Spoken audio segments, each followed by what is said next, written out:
you've decided to take the plunge from inside the box into the wonderful world of hardware. But where to start?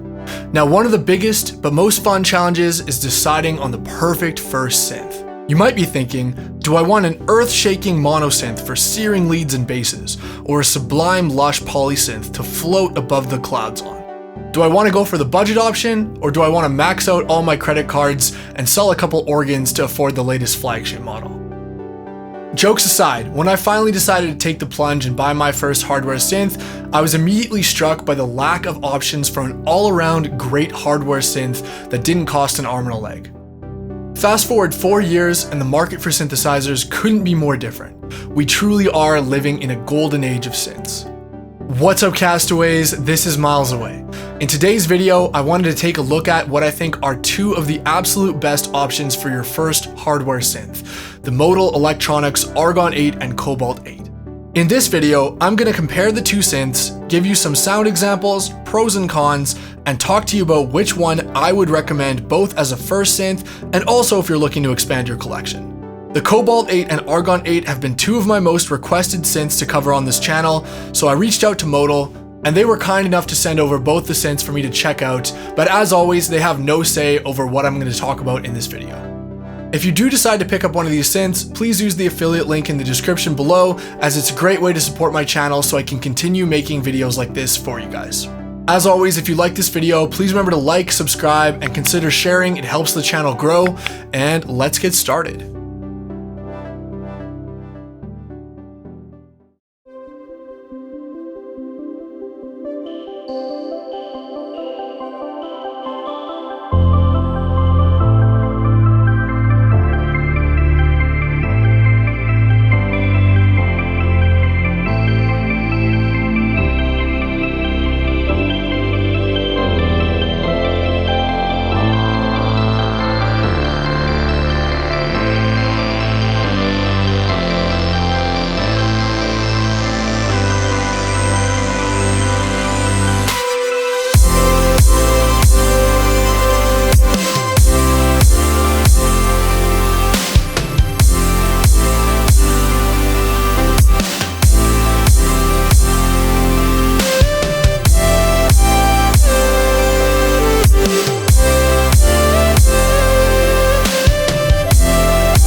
So everything in the demo song you just heard besides the drums was created with the Argon 8 and Cobalt 8, and hopefully this goes to show you that the sound quality is really up there with the best.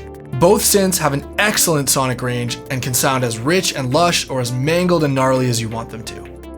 As for similarities, both synths share the same premium build quality with a metal faceplate, hard plastic enclosure, and a premium 37-note Fatar keyboard.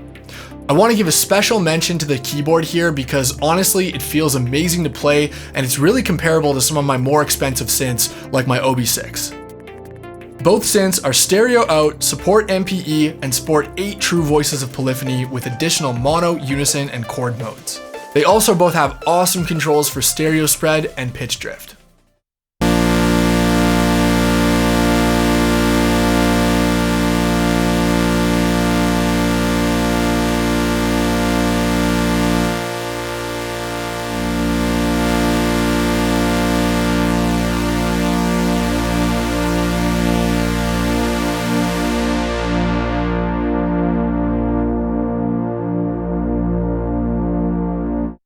Both synths also come in a module and full-size keys version, with the Cobalt 8 sound engine also coming in the brand new Cobalt 5S form, so you can pick the exact version that's right for you. Both synths include 3 dedicated envelope generators, a rich modulation matrix with 8 variable slots, a full effects suite, and they also both have Modal's excellent arpeggiator and sequencer with 4 lanes of automation, which is incredibly deep and could honestly probably use a video on its own just covering the sequencer.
Finally, both synths work beautifully with the built-in companion Modal app, which allows you to use them just like you would a plugin in your DAW of choice. This will allow you to go ahead with saving presets and automation in the project and live editing the sound while in your session. Finally, both synths will cost you the same at around $800 US, which I know isn't cheap, but for a full-featured poly synth is actually quite a good steal on the market right now.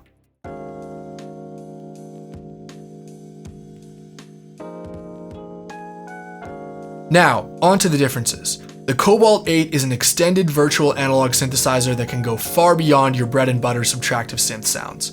Aside from the classic analog waveforms we all know and love, the Cobalt 8's 2 independent oscillator groups with up to 4 oscillators each pack in 40 unique algorithms ranging from lush stacked intervals to mangled cross-modulated waveforms, all within a single oscillator group.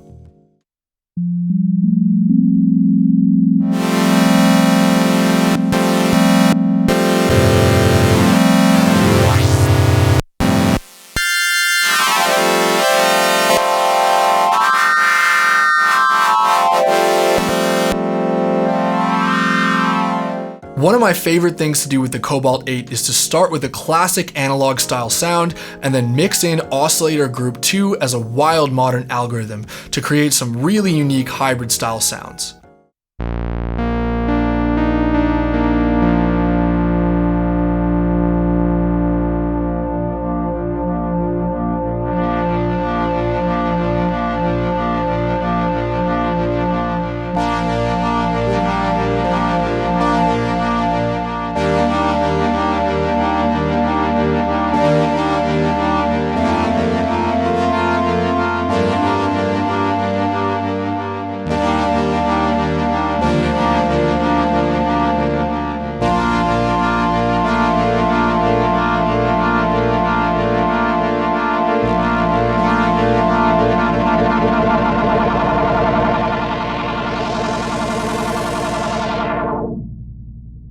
Cobalt's brand new self-oscillating 4-pole morphable ladder filter with resonance is one of the synth's strongest points. The filter has 4 different variations and each of them sound great and have their use cases. Analog filters are, in my humble opinion, one of the hardest things to replicate digitally and one of the most important things for giving a synth its character, and the Cobalt 8 hits it out of the park here with one of the best digital filters I've ever heard.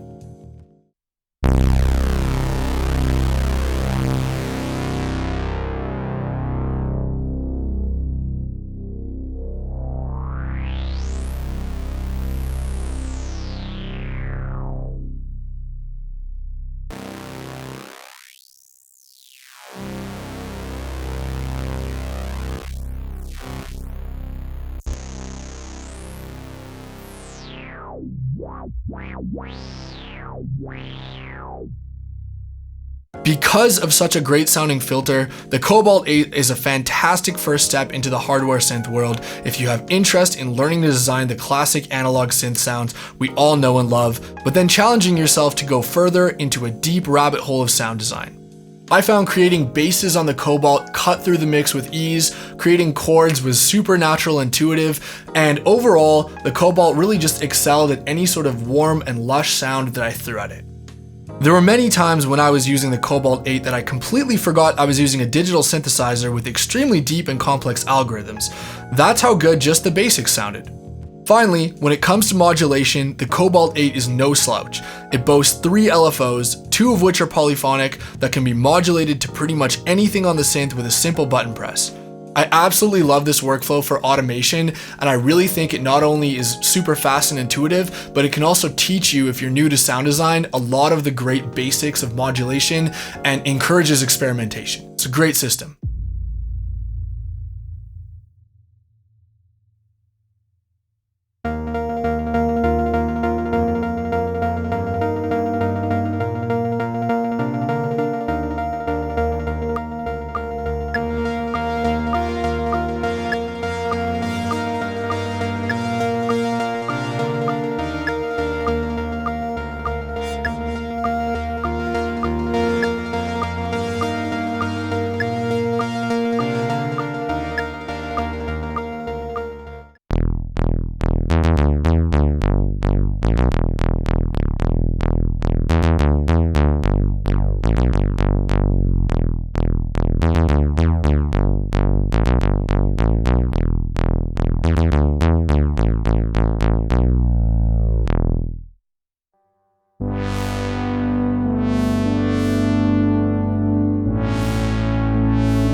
Next up, the Argon 8 is a wavetable synthesizer coming from a very different philosophy of sound design. While the Cobalt 8 takes the classic philosophy of subtractive sound design built around a chunky low-pass filter and adds to it, the Argon 8 puts its main focus on its 2 complex wavetable oscillators and the ways they can interact with one another. The oscillator section here is the star of the show, and it's truly impressive. The 2 wavetable oscillators give you 180 varied and unique wavetables to choose from and sport a whopping 4 oscillators per voice. This allows you to easily create just massive stereo unison sounds that just take up the entire spectrum.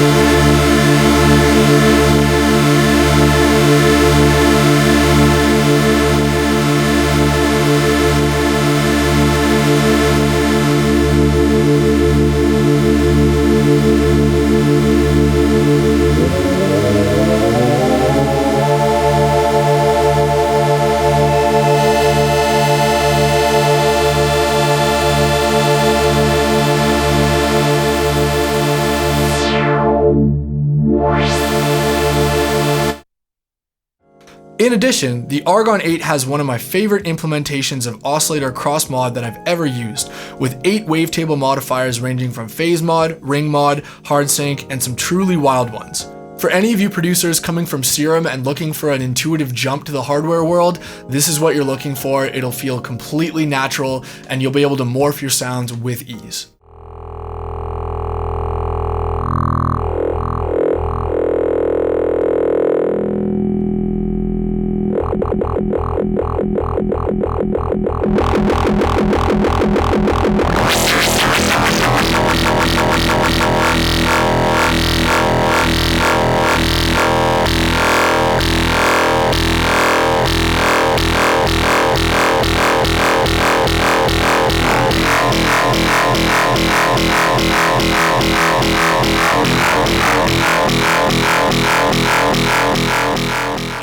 When it comes to the filter, this is where the Argon 8 unfortunately leaves something to be desired compared to the Cobalt. The Argon 8's filter is a 2-pole state variable filter with 4 variations. While it doesn't sound bad by any means, the filter lacks the same analog character as the Cobalt 8 and felt a bit flat to me. Thankfully, on a wavetable synth, the filter is a lot less important, as the wavetables themselves provide excellent control over the brightness of the tone.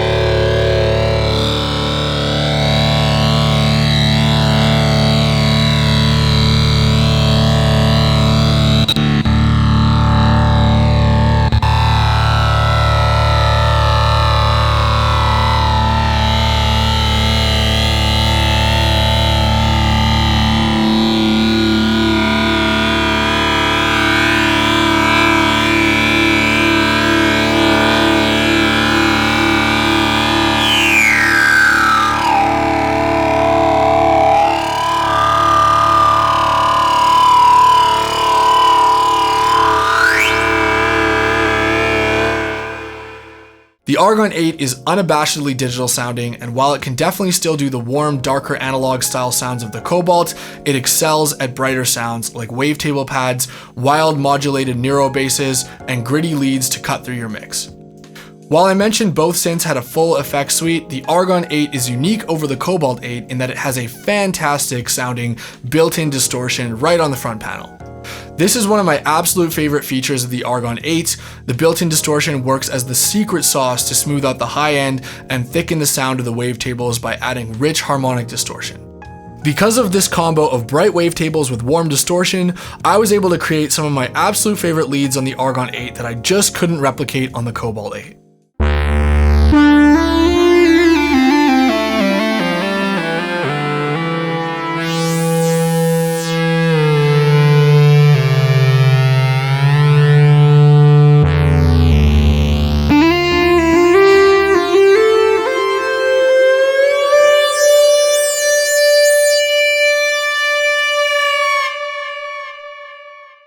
Finally, for modulation, the Argon 8 boasts 2 LFOs, one of which is poly. The lack of the third LFO of the Cobalt is not a big loss for me, however, as if you're in a pinch, you can always use the sequencer's automation lanes to create extra movement within the wavetables. However, it still would have been nice to have this, and maybe they can add one in a future firmware update.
So, as you can hear, both of these synths sound absolutely great, but which one should you get?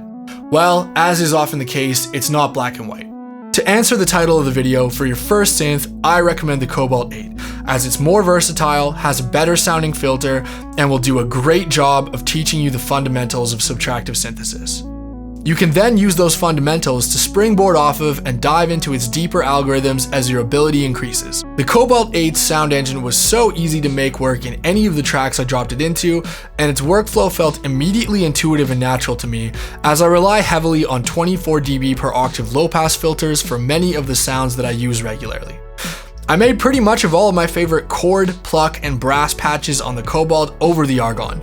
However, I really noticed the lack of Argon 8's distortion and really wished that the Cobalt 8 had some way to drive its filter and sound to get a more saturated and gritty tone. Additionally, even though the Cobalt has an extra LFO and some cross-mod within its oscillator section, I did find myself missing the absolutely brilliant cross-modulation section from the Argon 8.